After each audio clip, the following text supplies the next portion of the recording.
Warren Buffett का एक quote है, buy when others are fearful and sell when they are greedy. और फिलहाल जो स्टॉक मार्केट में माहौल है वो माहौल है डर का। जी हाँ, लोग डरे हुए हैं क्योंकि इकोनॉमिस्ट ले लीजिए, एनालिस्ट ले लीजिए, सेंट्रल बैंक्स, वर्ल्ड बैंक, जी हाँ, सबका एक ही कहना है कि दुनिया भर में रिसेशन आने वाला है। यूएस में एनालिस्ट का जो सर्वे हुआ था उसमें रिवील हुआ था कि 44%, जी हाँ 44% चांसेस है कि आने वाले एक साल में यूएस में रिसेशन आ सकता है। यूएस जो कि विश्व की सबसे बड़ी इकॉनमी है, वहाँ पे अगर रिसेशन आएगा तो हम हो गए, यूरोपियन कंट्रीज़ हो गई, हम सब पर भी इसका बहुत ही भारी इफ़ेक्ट पड़ने वाला है। वर्ल्ड बैंक ने जो ग्लोबल ग्रोथ प्रोजेक्शन है उसे भी सिर्फ 2.9% पे ही रखा है। पूरी दुनिया में एक ही चर्चे हैं रिसेशन के कि रिसेशन आने वाला है तो कब आने वाला है। अब देखिए, रिसेशन ना कोई रेलगाड़ी नहीं है जो आपको टाइम बता के आए या उसे आप एम इंडिकेटर पे ढूंढ पाओ, राइट। रिसेशन आए ना आए, आज की हमारी वीडियो में हम आपको बताएंगे कि आपको रिसेशन से कैसे लड़ना है। जी हाँ, हमें रिसेशन से डरना नहीं है, हमें रिसेशन से लड़ना है। नमस्ते दोस्तों, मेरा नाम है दीपिका खुड़िया। स्वागत है आपका हमारे आज के वीडियो में, जहाँ पर हम चर्चा करने वाले हैं कि रिसेशन क्या होता है, रिसेशन क्यों होता है, क्या रिसेशन अच्छा होता है इकोनॉमी के लिए या बुरा, और आप इस रिसेशन से पैसे कैसे कमा सकते हैं। तो आइए इस मज़ेदार वीडियो की शुरुआत करते हैं।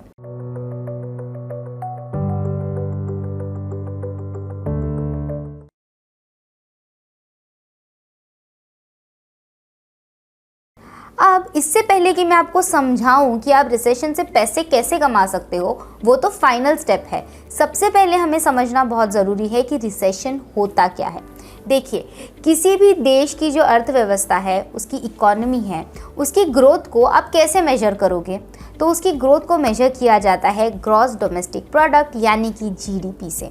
अब जीडीपी क्या होता है? GDP is the value of all goods and services produced in a economy.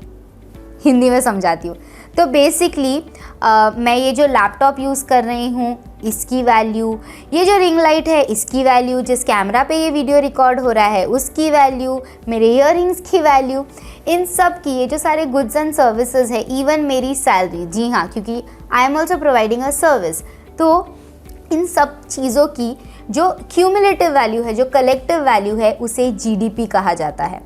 अब रिसेशन क्या होता है? रिसेशन तब आता है जब 2 कॉन्सेक्यूटिव क्वार्टर्स में जीडीपी ग्रोथ नेगेटिव है, यानी कि देश में जो गुड्स एंड सर्विसेज की प्रोडक्शन हुई है वो नेगेटिव है फॉर 2 कंटिन्यूस क्वार्टर्स, तो उसे ऑफिशियली रिसेशन कहा जाता है।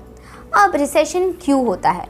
तो रिसेशन होने के भी ना 3 मुख्य कारण होते हैं। सबसे पहला और मुख्य कारण है एन ओवर हीटेड इकोनॉमी। इसका क्या मतलब है? ओवर हीटेड इकोनॉमी में क्या होता है कि आपका डिमांड बढ़ रहा है लगातार, लोगों के पास बहुत पैसा है, डिमांड पे डिमांड किए जा रहे हैं, लेकिन भाई सप्लाई भी तो बढ़नी चाहिए। और सप्लाई क्यों नहीं बढ़ रही? सबसे पहला तो मुख्य कारण है पैंडेमिक। उसके वजह से जो सप्लाई चेन डिस्ट्रप्शंस हुए थे वो अभी भी नॉर्मलाइज नहीं हुए हैं। चाइना जो कि सबसे बड़ा एक्सपोर्टर है प्रोडक्ट्स का, वो अभी भी एक स्ट्रिक्ट लॉकडाउन के अंडर है। दूसरा रीज़न क्या है? दूसरा रीज़न है ये जो रशिया यूक्रेन के बीच में जो वॉर चालू है, उसके वजह से भी तो एनर्जी एंड क्रूड ऑयल के प्राइसेस बढ़ रहे हैं, तो डिमांड बढ़ती जा रही है, सप्लाई के लिए जो चीज़ें चाहिए वो चीज़ें ही नहीं मिल रही, तो सप्लाई नहीं हो पा रहा। तो इसके वजह से क्या होने वाला है? इसके वजह से जो प्राइस है चीज़ों की वो बढ़ने लग जाती है, क्योंकि अब जिनके पास पैसे हैं वो क्या बोलेगा, अरे ये 10 रुपये का है, मैं तुम्हें 12 रुपये में भी खरीद लूँगा। क्यों? क्योंकि मेरे पास पैसा है, राइट। तो ऐसे करते करते धीरे धीरे चीज़ों के दाम बढ़ने लग जाते हैं। अब ये जो ओवर हीटेड इकोनॉमी है, इसे ढूंढने का या इसे आइडेंटिफाई करने का सबसे इजी तरीका है कि एक ओवर हीटेड इकोनॉमी में इन्फ्लेशन रेट्स हाई होते हैं, स्पाइक करते हैं, और अनएम्प्लॉयमेंट रेट्स लो होते हैं। और इंडिया में करंटली ऐसा ही हो रहा है।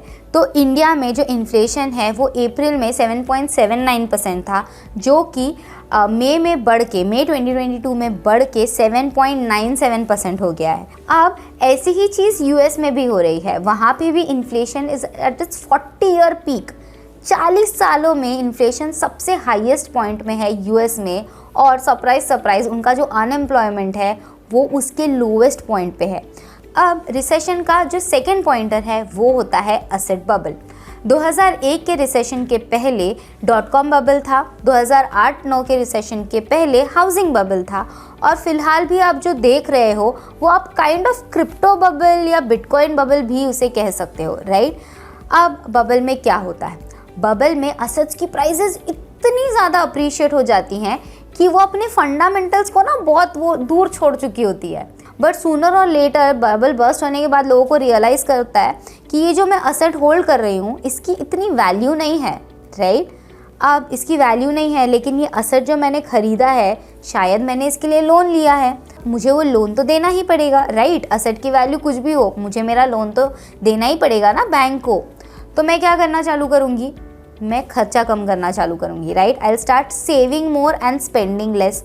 तो मैं मेरी डिमांड कम करने लग जाऊँगी। अब डिमांड कम हो रही है मतलब ये जो बिजनेसेस हैं इनके सेल्स कम हो जाएंगे, उनके पास पैसे कम होंगे, पैसे कम होंगे तो वो इतने वर्कर्स को सैलरी नहीं दे पाएंगे, फिर लोग वो ले ऑफ करना चालू कर देंगे। जैसे कि हम अभी भी देख रहे हैं बहुत सारे स्टार्टअप्स मैसिव ले ऑफ्स पे है, लोगों को अंधाधुंध निकाला जा रहा है, लोगों को निकाला जाएगा, फिर लोगों के पास पैसे नहीं होंगे, फिर खर्च ही नहीं होगी। मतलब आप देखिए ना, हम स्टार्ट इन्फ्लेशन से करते हैं लेकिन उसका and result is recession. So basically ये पूरा एक इकोनॉमिक साइकिल है जो आपको पसंद हो या ना पसंद हो, it will always come back. तो ये जो उतार चढ़ाव है ये होते ही रहेंगे। अब ये जो तीसरा इंडिकेटर है to decide whether it is recession और नॉट है यील्ड कर्व। और यूएस में फ़िलहाल एक यील्ड कर्व इन्वर्जन देखने को मिल रहा है। इसका क्या मतलब है, इसका ये मतलब है कि वहाँ पे यानी कि यूएस में जो short term government treasury bonds हैं उसका जो यील्ड है वो लॉन्ग टर्म से ज़्यादा हो गया है। तो यूजुअली ना उल्टा होता है, लॉन्ग टर्म बिकॉज वो ज़्यादा टाइम पीरियड के लिए है तो long term yields are always much higher than the short term yields. लेकिन फ़िलहाल वहाँ पे ये सिचुएशन चेंज हो गई है और शॉर्ट टर्म जो गवर्नमेंट बॉन्ड्स है उसकी yield is much higher than the long term. India में फ़िलहाल ऐसा नहीं हुआ है। इंडिया का जो 10 ईयर बॉन्ड है उसका यील्ड इज़ अराउंड 7.47% और हमारा जो 3 ईयर बॉन्ड है उसका यील्ड इज़ अराउंड 6.56%। तो अभी फ़िलहाल ये जो यील्ड इन्वर्जन है ना, यील्ड कर्व इन्वर्जन, ये यूएस में आ चुका है, इंडिया में नहीं।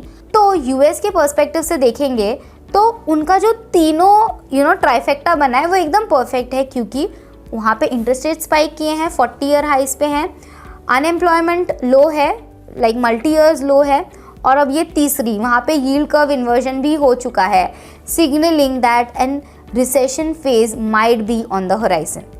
अब आप सोच रहे होंगे कि ये सारा ज्ञान दीपिका ठीक है, लेकिन इन्फ्लेशन के टाइम पे हम करें क्या?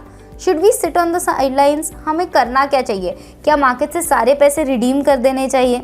घबराइए नहीं, आपको इनमें से कुछ भी नहीं करना है। वीडियो के इस पार्ट में हम डिस्कस करने वाले हैं कि as an investor, as a trader आपको क्या करना चाहिए। अब देखिए, ये जो रिसेशन आएगा यूएस में, क्योंकि यूएस दुनिया की सबसे बड़ी इकोनॉमी है, तो ऐसे कुछ सेक्टर्स हैं हमारे देश में भी जो ज़्यादा इफ़ेक्ट हो सकते हैं if a recession comes in the United States of America. अब ऐसे सेक्टर्स में सबसे पहला सेक्टर आता है आईटी सेक्टर का, राइट। तो आईटी सेक्टर के बहुत सारे जो प्रोडक्ट्स होते हैं, कॉन्ट्रैक्ट्स होते हैं, सर्विसेज होते हैं, वो बाहरगांव देशों में ही दिए जाते हैं और इंडिया से जो इन कंपनीज़ का रेवेन्यू होता है वो कम होता है। It is not as high as their revenue from overseas. आइए अब बात करते हैं भारत की सबसे बड़ी आईटी कंपनी यानी कि टाटा कंसल्टेंसी सर्विसेज लिमिटेड के बारे में।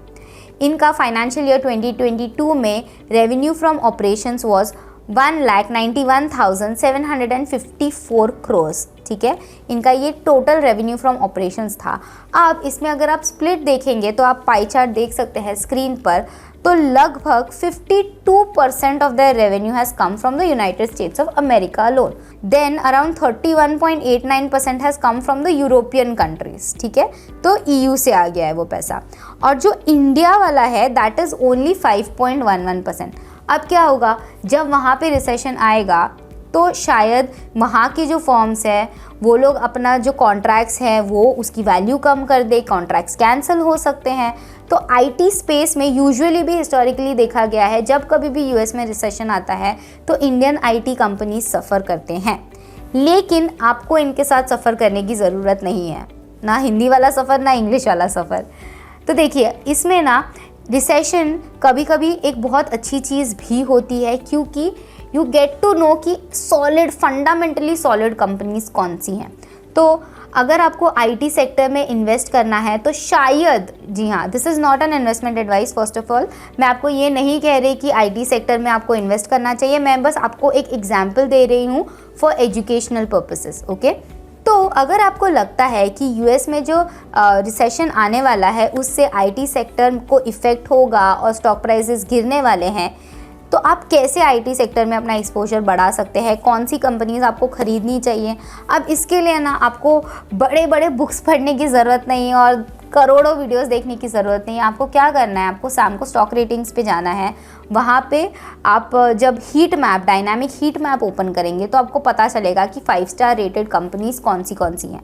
तो फिलहाल हमने निफ्टी 50 का चार्ट ओपन किया है। यहाँ पे अगर मैं डायनामिक हीट मैप पे जाती हूँ तो आप देख सकते हो कि 5 स्टार रेटेड आईटी कंपनीज़ में टीसीएस आता है, टेक महिंद्रा आता है, 4.5 स्टार्स में HCL टेक है और इन्फोसिस है।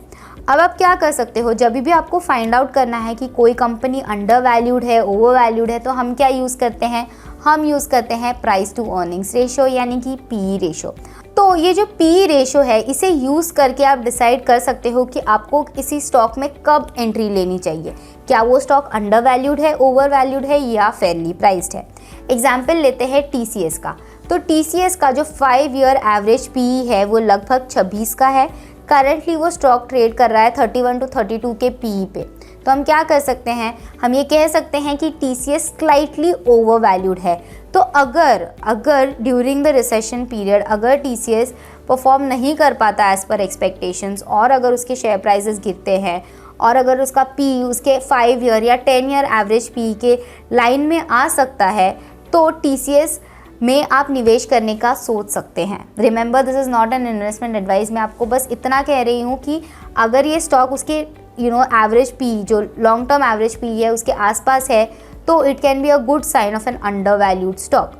सेम एग्जाम्पल आप टेक महिंद्रा का भी ले सकते हैं। तो टेक महिंद्रा का भी जो 5 ईयर एवरेज पी है वो 18 है। करंटली वो स्टॉक 17.3 के पी पे ट्रेड कर रहा है, शोइंग कि वैल्यूएशंस पी रेशियो के हिसाब से it is an under valued stock और सैमको स्टॉक रेटिंग के हिसाब से also it is a 5 star rated stock. अब एज एन इन्वेस्टर जो फर्स्ट पॉइंट आपको करना है वो है कि recession can be a great time जहाँ पे आप अंडर वैल्यूड स्टॉक्स खरीद सके। मैंने आपको दिखा दिया आप अंडर वैल्यूड स्टॉक्स कैसे ढूंढ सकते हैं।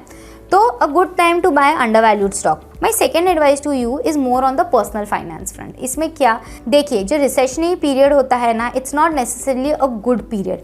हाँ, आपको under valued companies sale price में मिल जाएंगे, लेकिन there is a human side to it also. क्या, recession usually follows a job cut. Recession के बाद जॉब कट्स होते हैं, लोगों के पास जॉब्स नहीं होते, उनको जॉब से निकाला जाता है, जैसे कि हम अभी भी देख रहे हैं कि मास ले ऑफ्स होते हैं। तो ऐसे टाइम पे आपको क्या करना चाहिए, first of all always maintain an emergency fund.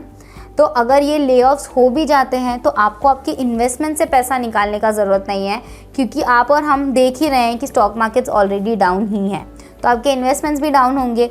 ऐसे टाइम पे अगर आपके पास इमरजेंसी फंड नहीं रहा और आपको स्टॉक मार्केट से निकालना पड़ा तो आपको लॉस में निकालना पड़ेगा, which is also not advised, right. तो always maintain an emergency fund. दूसरा, अक्सर ना मैंने सुना है कि लोग कहते हैं कि कैश इज ट्रैश। जी हाँ, कैश मतलब कूड़ेदान में डालने की चीज़ है, लेकिन ऐसा सही नहीं है, स्पेशली रिसेशनरी पीरियड्स में। तो ऐसे टाइम पे if you have some cash lying around, I would recommend कि इंस्टेड ऑफ सब कुछ एक ही टाइम पे डालने से अच्छा है आप ये कैश रखिए अपने पास, so that every time the market falls you can do a little buying. अगर आप ये खुद नहीं कर पा रहे, यानी कि मार्केट को ट्रैक नहीं कर पाते डेली, तो फिर आप क्या कर सकते हो, आप स्मार्ट SIP कर सकते हो, उसका भी लिंक यहीं पे है।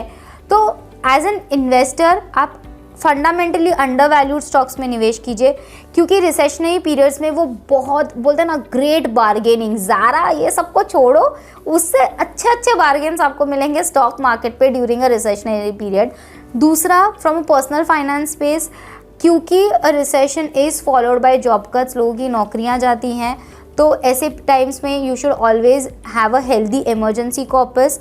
आप कैश रखिए, cash is not trash in this economy, तो मेंटेन कैश। और एज एन इन्वेस्टर भी आपको उन्हीं सेक्टर्स में निवेश करना चाहिए, उसी असेट क्लास में निवेश करना चाहिए जो आपको समझ में आता है। तो अगर आप ऑलरेडी आईटी इंडस्ट्री में हो तो आपको आईटी सेक्टर समझ में आता है, तो आप आईटी में निवेश कर सकते हैं। तो आपका ये सर्कल ऑफ कॉम्पिटेंसी बन जाता है। जो मेरी कलीग अपूर्वा सेठ ने इस पर एक बहुत ही फैंटास्टिक वीडियो किया है, जो कि मैंने यहाँ पे लिंक किया है, तो आप उसे चेकआउट कर सकते हैं कि आप कैसे अपने सर्कल ऑफ कॉम्पिटेंस के अंदर ही निवेश कर सकते हैं। फॉर एग्जाम्पल, मुझे डॉग्स बहुत पसंद है, राइट? तो मैं एनिमल फार्मास्यूटिकल या ऐसे कंपनीज़ में निवेश करने का सोचूंगी। किसी को अगर खाना पीना पसंद है तो वो रेस्टोरेंट स्टॉक्स में देख लेगा, घूमना फिरना पसंद है तो ट्रैवलिंग स्टॉक्स में देख लेगा। तो ऐसे ही आप अपने सर्कल ऑफ कॉम्पिटेंसी के अंदर बैठ के निवेश कीजिए। लोग क्या कर रहे हैं, कौन से स्मॉल कैप्स भाग रहे हैं, कौन से नहीं भाग रहे हैं, डोंट वरी अबाउट दैट। आप अपना एक यूनिक स्टाइल रखिए, एक यूनिक फिलॉसफी रखिए। तो अगर आप रिसेशन में हो, एक्सपेंशन में हो, इट वुडेंट रियली मैटर।